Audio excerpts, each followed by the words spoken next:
training in weld quality assurance and quality control. Section 5, Destructive Testing Methods. Topic 3, Impact Testing. The objective of this topic is to know the procedure used to perform impact testing and the results derived from the test. The basic purpose of the impact test is to determine the behavior of a material once it has been struck by a sudden blow. The test provides data for measuring the toughness of a material at various temperatures. The toughness of a material is extremely important to the designing of pressure vessels, bridges, ships, and other structures. The weldment must be able to resist the formation and growth of cracks within its operating temperatures. Through impact testing, base and filler metals are evaluated to determine their ability to provide toughness. The most common form of impact test is the Charpy V-notch, so called because the specimen is prepared with a precisely machined notch. Specimens are removed from the test piece transverse to the axis of the weld, that is, across the weld. Usually a series of specimens is removed, the number depending on the applicable quality specification. Normally 5, 7, or more are required to properly determine impact properties. The dimensions of the specimens are important to the accuracy of the test. Exact dimensions are obtained by machining based on the quality specification and the testing procedure. The three common types of specimens used with the Charpy test include the V-notch, the keyhole notch, and the U-notch. These are sometimes referred to as type A, B, and C. The V-notch is the most common. The notch is precisely machined to ensure the reliability of the results. Once the required number of specimens has been machined to procedure specifications, they are stamped for identification. Both ends should be stamped so that broken halves can be matched and evaluated. The test is begun by cooling the specimens. Methanol and liquid nitrogen are sometimes used in a refrigerated bath for this purpose. The impact strength of a material is determined by measuring the energy absorbed in the fracture in terms of foot-pounds. The Charpy impact machine provides the impact force with a free-falling pendulum, which can provide as much as 240 foot-pounds of energy. The amount of energy depends on the weight of the pendulum and the distance it travels to apply the load.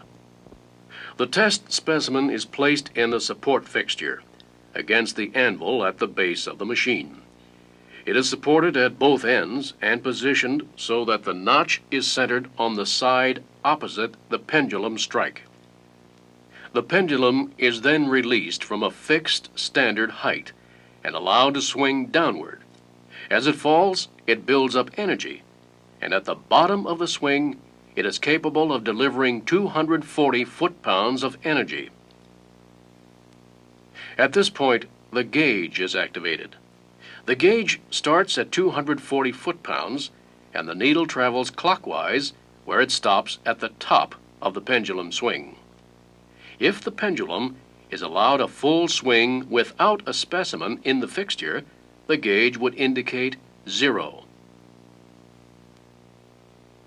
However, when the pendulum strikes the specimen, it slows down, since the specimen absorbs some of the 240 foot-pounds and prevents the pendulum from making a full swing. At the completion of the swing, the needle will register the amount of absorbed energy. The gauge is then read, and the foot-pounds are recorded. Some quality specifications may require a series of specimens, cooled to -20 degrees Fahrenheit at the time they are broken.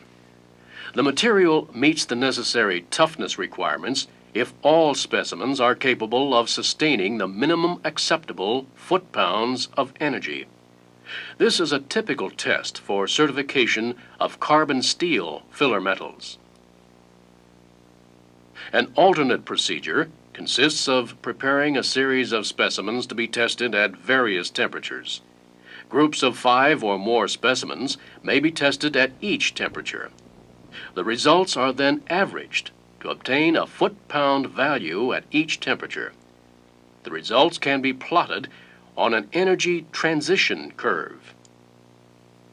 The curve developed for carbon steel shows an upper and lower shelf.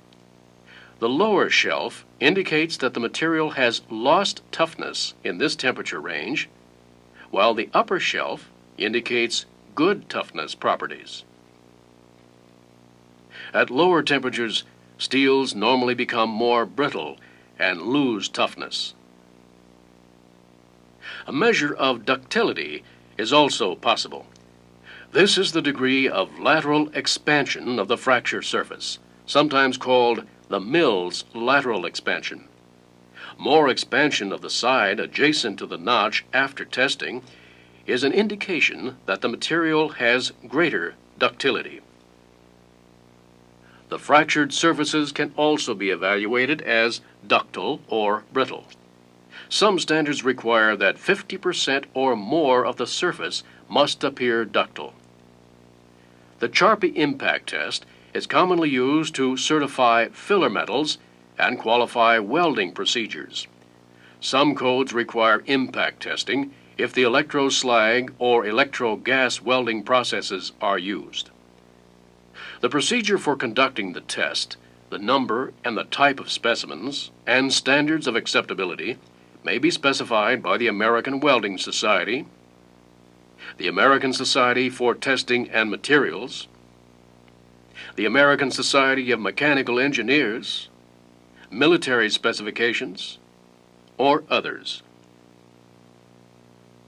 The IZOD test is performed and evaluated similar to the Charpy test, with the following exceptions.